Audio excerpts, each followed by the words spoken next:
Hello, students. A very warm welcome to all of you.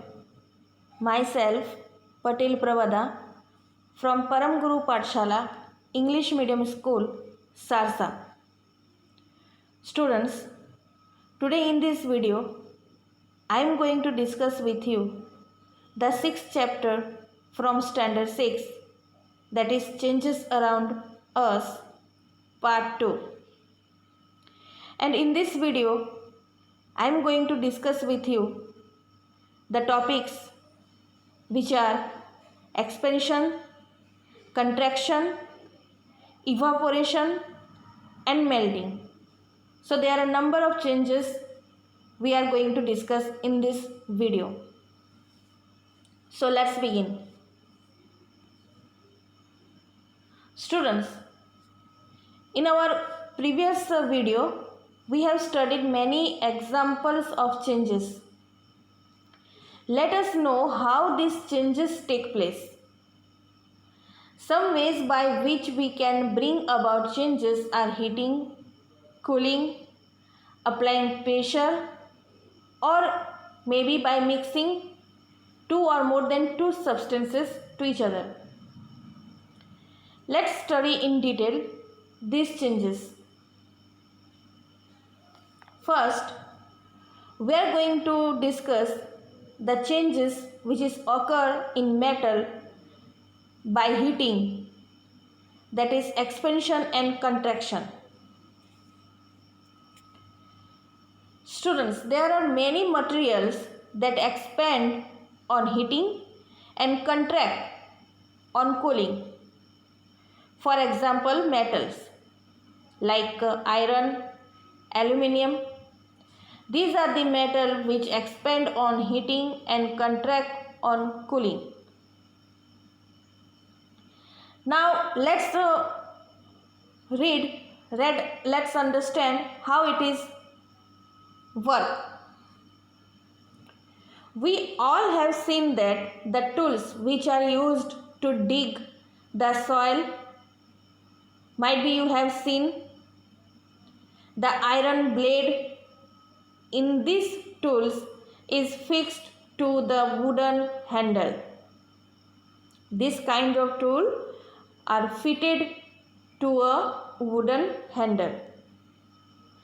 Basically, students, the iron blade of these tools has a ring in which the wooden handle is fixed. Normally, the ring is slightly smaller in the size than the wooden handle. Intensely, it is done that the wooden handle is bigger than the ring.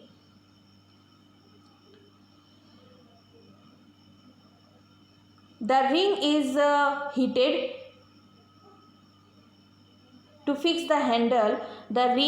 Firstly the ring is heated, then it becomes slightly larger. It becomes slightly larger in size. So it is called the expansion, which is done by heating the ring, which is made by metal. Now the handle easily fit into the ring. The wooden handle, which is a larger in size, but as it expands, so it is easily fitted to the ring, into the ring. Now when the ring cools down, it contracts. The size of the ring decreases when it cools down, and it is simply fit tightly onto the handle. The ring, the iron or whatever the material, the metal,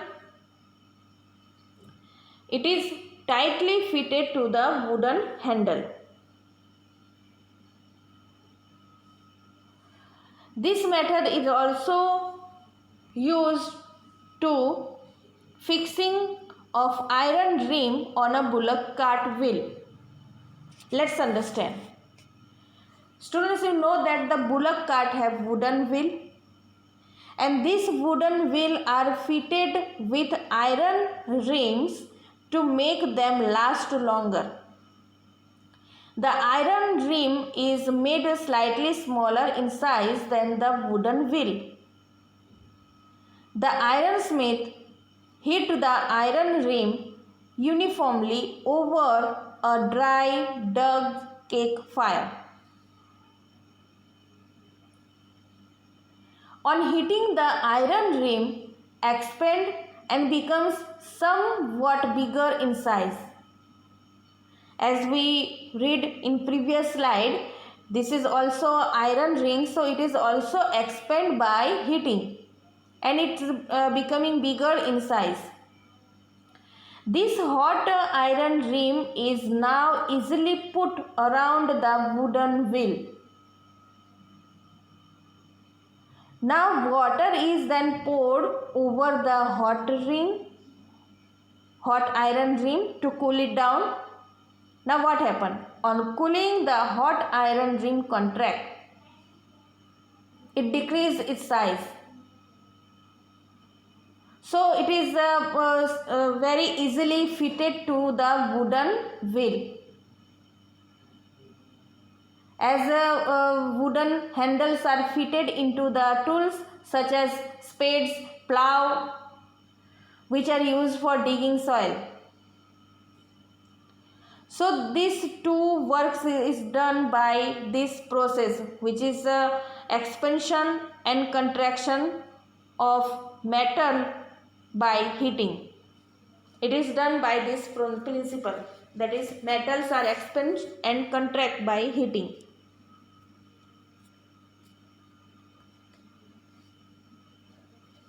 Students, the another changes happen, that is the state of any substance.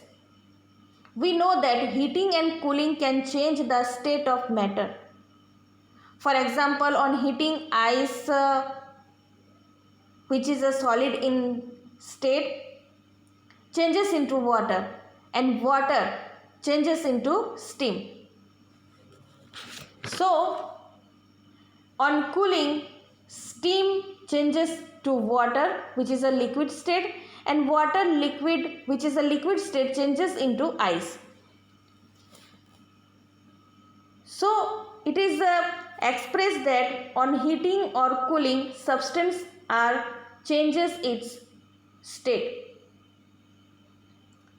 In this slide, we can see that on heating, on boiling of water, when water is boiling, there we can see the vapor comes from the water, which is a gaseous state.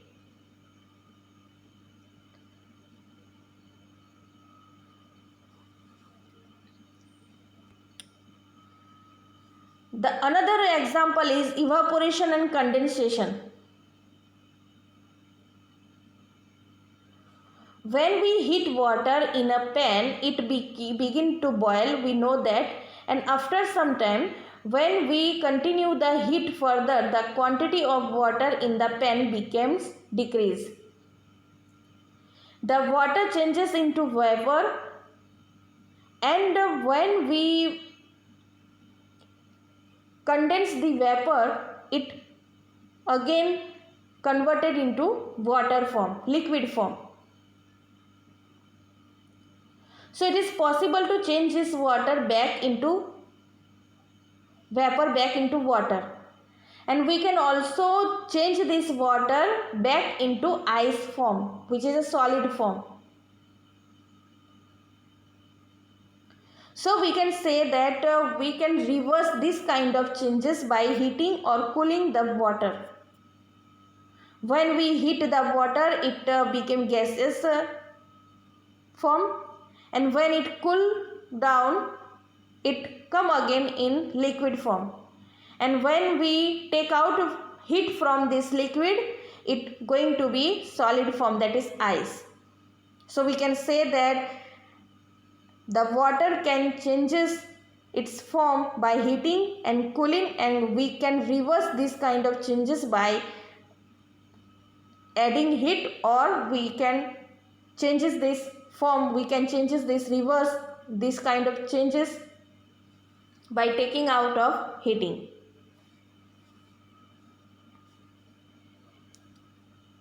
Now here is the figure of melting of ice. It is another example of changing of state of any substance. By taking out of heat, or when we adding heat, ice can changes its state. Here melting of ice, when we take out the temperature, when we take out the heat, the ice going to be melt and it converted into water form, that is liquid form. So we can say that it is a reversible changes. Now here is another example of changes, that is burning of candle. When a combustible substance, for example candle, paper, coal or kerosene is heated, it start burning.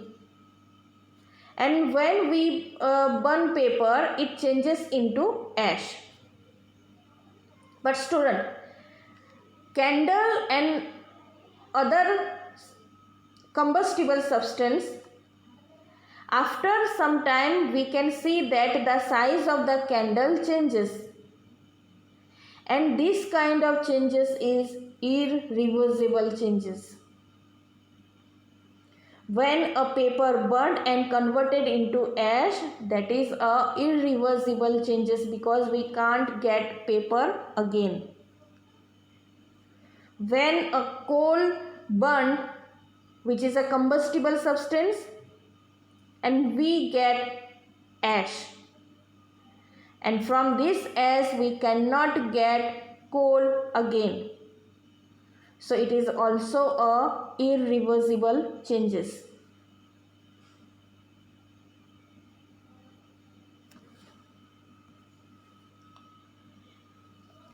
Here in your book there is an example of an incense stick. Students, you know that when an incense stick burns completely, what changes occur? The stick burned to produce some new materials. Remember that. There are two materials, that is ash and some gases. Basically we cannot see these gases, but we can sense the smell, the pleasant smell. We feel the pleasant smell of the incense stick, and we can see the ash which is remain after the burning of stick. Now can you tell me what kind of changes is this? Yes, it is a purely irreversible changes, because we cannot get the stick again.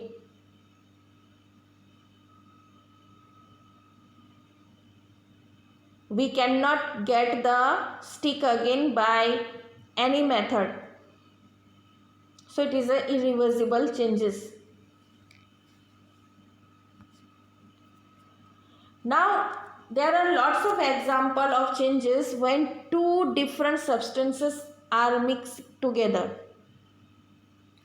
Many changes occur due to mixing of substance. For example, when we dissolve salt in water, we obtain salt solution, but it is a physical change and we get the salt and water as it is again, so it is a reversible changes. I repeat, when the two substances mix together, we get another substance. Like when we mix salt with water, we get salt solution. But this kind of changes we can get the starting material again. Student, in a previous chapter we learned how we can separate salt and water. So how can we get the material again? How can we reverse the changes to get pure water and salt? So we know that we have to boil the water and convert the whole water into vapor form, that is gaseous form. And we know that salt cannot be vapor and it remains in the beaker. So from this method, from this activity, from this process, we can get salt and water again from the salt solution. Let's understand. First we have to boil the salt solution, and from this salt solution, when water vaporing out, and we have to condense it, the vapor we have to collect and we have to condense it to get water form again. In our previous chapter we learned this process, we learned this activity. So in a different beaker we can get the pure water, and when we taste this water we cannot get the salty taste. That means it is a pure water without salt. So where is the salt? The salt remained in the container, which is not vaporized by heating. So by this activity we can separate salt and water from salt solution. So it is a purely reversible changes. It is a reversible changes.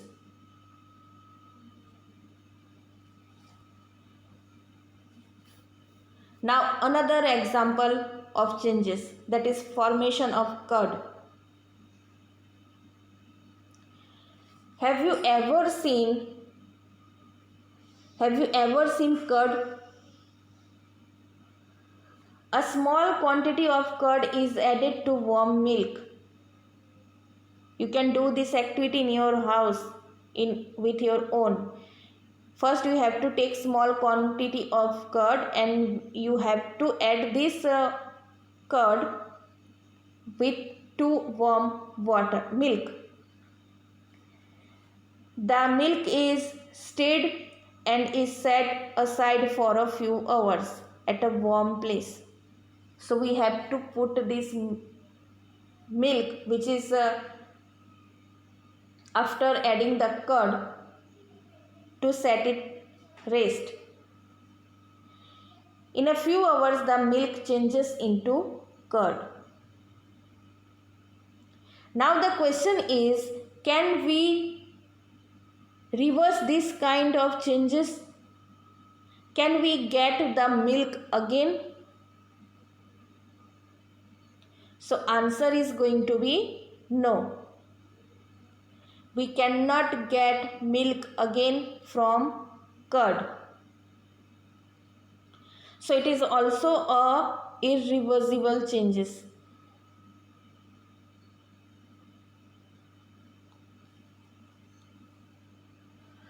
So students, here we learn some changes